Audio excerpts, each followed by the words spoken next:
What's up, guys? Alright, so check it out. I did one video where I did the autopsy of the Scuff gaming controller.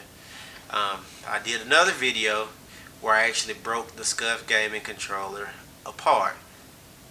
Did a video before both of those videos where I told you a basic review of the Scuff gaming controller for PS3 and how I felt that Scuff dropped the ball a little bit on the PS3 version as compared to the Xbox version.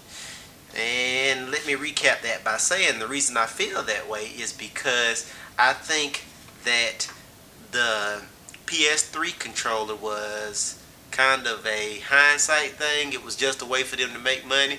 Not that they did not care about us, but they neglected us a little bit just based on the fact that they didn't put a lot of thought into how PS3 players actually hold controllers. And what I mean by that is if you see my bird fingers here, in order to access the Scuff tabs, you've got to have those extended to some degree. And I don't normally grip a controller that way.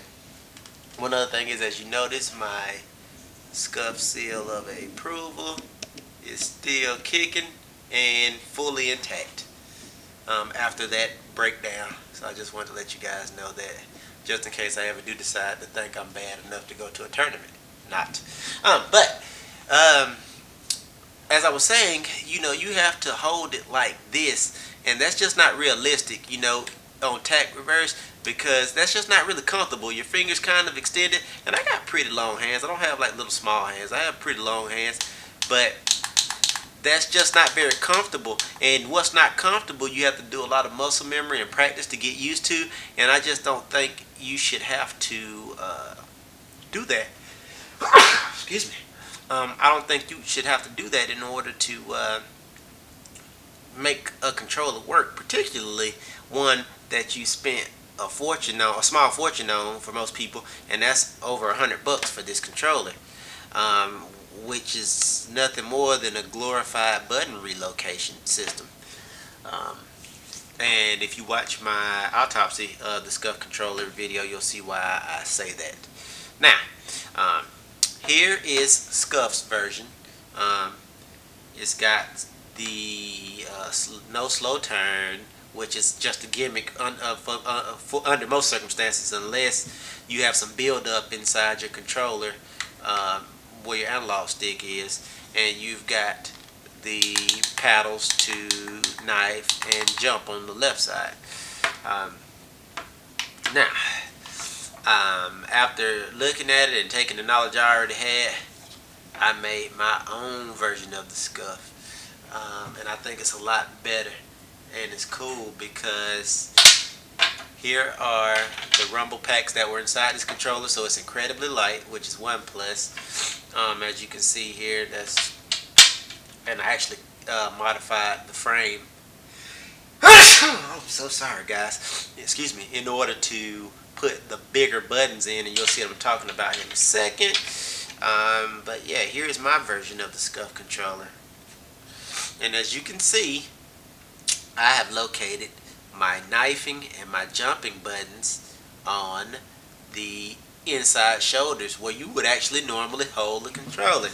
I'm going to hold it for you. So under normal circumstances, I'm gripping, which is what I would normally do, or you would normally do, with my bird finger. These are my bird fingers, 1 and 2.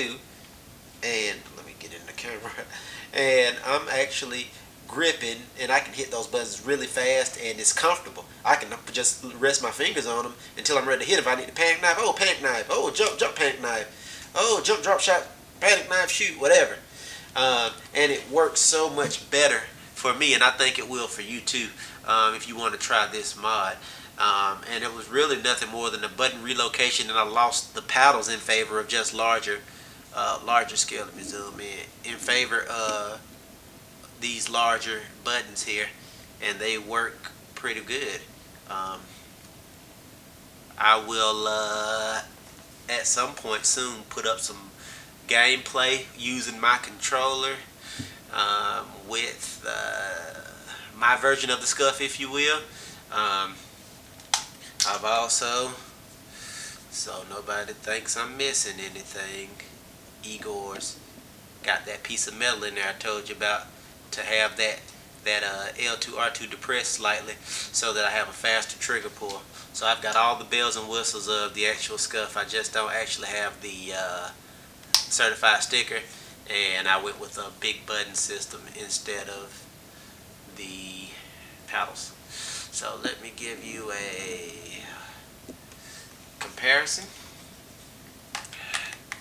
There's the scuff and there's the itchy. Mine is also quiet. Oh, I just turned on the PS3. Mine is quiet. You gotta make a little noise with theirs. They're noisy. See what you hear with mine? See what you hear with theirs? Mine. Theirs. Both have the fast buttons. Both have extended triggers on them. I did go on mine, relocate and change some things around.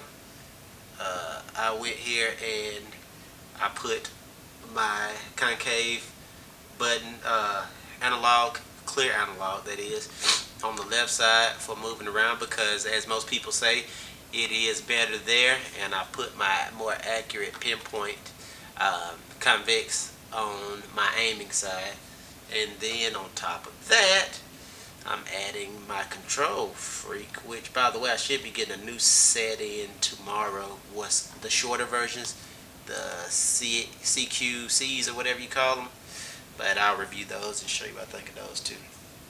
So yeah, I am quite happy with this controller and how it turned out.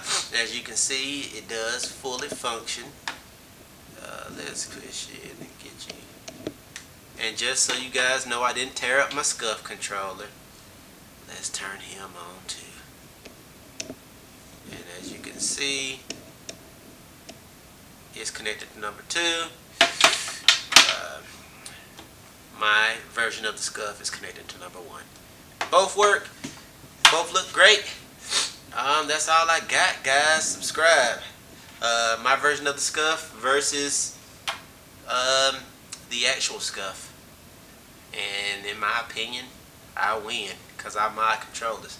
That's all I got, guys. Thank you so much. Thank you for all your support. Hope you enjoyed this video. If you got any questions, please let me know.